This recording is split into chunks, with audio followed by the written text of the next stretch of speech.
Hello guys, welcome back to my channel AFA Consultancy.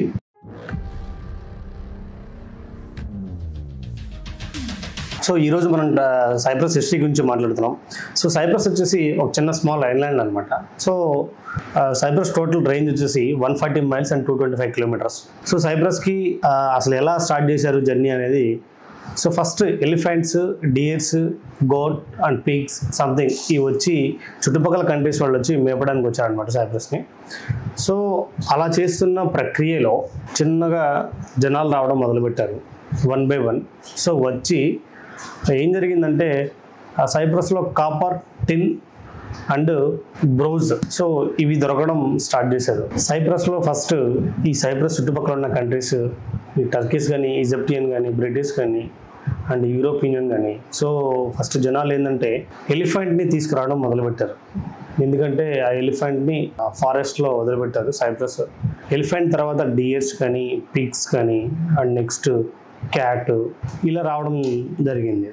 ఆ తర్వాత నుంచి మనుషులు one by one different kinds of peoples వచ్చి first farmer work start చేశారు అనమాట సైప్రస్లో. సో సైప్రస్లో ఫేమస్ అయిన ఫార్మర్ వర్క్ ఏంటంటే బంగాళదుంప. ఈ పొటాటోస్ని బాగా పండిస్తారు అనమాట సైప్రస్లో. నెక్స్ట్ ఆ తర్వాత పొలం పనిచేస్తూ పంట పండిస్తున్న ప్రక్రియలో భూమి లోపల ఏదైతే కాపర్, టిన్ అండ్ బ్రోజన్, రాగి, ఇత్తడి, కంచు సో వీటిని కనిపెట్టారనమాట. ఇవి ఎప్పుడైతే కనిపెట్టారో ఇంకా పీపుల్స్ ఇంక్రీజ్ అవ్వడం స్టార్ట్ అయ్యారు. ఆ కంట్రీలో ఫస్ట్ దొరికింది ఇవి. వీటిని అక్కడ ఉన్న వాళ్ళు ఎర్నింగ్గా చేసుకొని వేరే వేరే కంట్రీస్కి సేల్ చేస్తూ ఉండేవాళ్ళు. సో ఎప్పుడైతే ఇవి కనిపెట్టి బయట కంట్రీస్లో ఎక్స్ప్లోర్ అయిందో అప్పుడు ఫస్ట్ వచ్చింది బీసీ కాలంలో ఈజిప్టియన్ వచ్చింది. సో ఈజిప్టియన్ వచ్చి ఆ సైప్రస్ని ఆక్రమించి అక్కడున్న కాపర్స్ని, టిన్ అండ్ బ్రోజన్ని ఇవన్నీ వీటిని తీసుకొని వేరే వేరే కంట్రీస్కి ఎక్స్పోర్ట్ చేయడం జరిగింది. సో సైప్రస్ని ఇప్పుడు దాకా పరిపాలించింది మొత్తం 3 కింగ్డమ్స్ ఉన్నారు. సో మేజర్ వచ్చేసి ఈజిప్ట్ వాళ్ళు, ఆ తర్వాత రొమేనియన్ ఆఫ్ సైప్రస్, ఆ తర్వాత వచ్చేసి బ్రిటిష్ ఆఫ్ సైప్రస్, తర్వాత వచ్చేసి కింగ్డమ్ ఆఫ్ సైప్రస్. సో ఇలా 4 దేశాలు రాజులు వచ్చి పరిపాలించేవాళ్ళు సైప్రస్ని. సో ఫస్ట్ వచ్చేసి ఈజిప్టియన్ సైప్రస్ 525 BC నుంచి 570 BC వరకు ఈజిప్టియన్ పరిపాలించారు.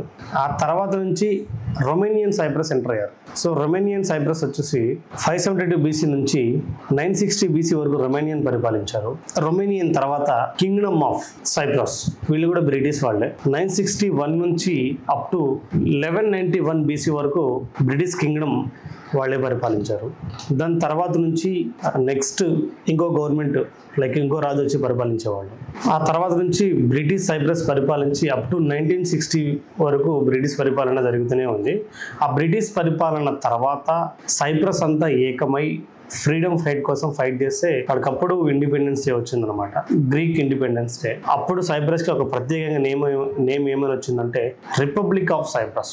సో స్టార్టింగ్ 1961లో పరిపాలించింది మకారియో అలెగ్జాండర్ ప్రెసిడెంట్గా పనిచేసి సో సైప్రస్ని డెవలప్ చేయడం స్టార్ట్ చేశారు దాన్ని అప్పటి నుంచి. ఆ తర్వాత కొన్ని రోజులకి సైప్రస్ 2 టైప్స్గా డివైడ్ అవ్వడం జరిగింది. వాళ్ళకి ఎప్పుడైతే ఇండిపెండెన్స్ వచ్చిందో అందరు పోరాడి అందరు చేసి ఇండిపెండెన్స్ తీసుకొచ్చిన వితిన్ 5 yearsలోనే టర్కీస్ గవర్నమెంట్ వచ్చేసి సైప్రస్ని సగ భూభాగం వరకు ఆక్రమించుకుంది. అప్పుడు వార్ జరిగింది. ఆ వార్లో మకారియో అలెగ్జాండర్ అనే ప్రెసిడెంట్, ఆ పర్సన్ చాలా ఫైట్ చేశారు. సో అలా చేయడం వలన సైప్రస్ వచ్చేసి యూరోపియన్ యూనియన్ లో జాయిన్ అయింది. దాన్ని south part of Cyprus republic of Cyprus అంటారు. నెక్స్ట్ పార్ట్ వచ్చేసి రిపబ్లిక్ ఆఫ్ నార్థన్ సైప్రస్, అది వచ్చేసి టర్కిష్ లో జాయిన్ అయింది. సైప్రస్ కరెన్సీ వచ్చేసి యూరోస్, టర్కిష్ కరెన్సీ వచ్చేసి లిరాస్ అండ్ డిఫరెంట్. సో ఇలా 2 టైప్గా డివైడ్ అయ్యి ఎప్పుడైతే ఈ టర్కిష్ రావడం వల్ల వరల్డ్ వార్ జరిగింది అనమాట.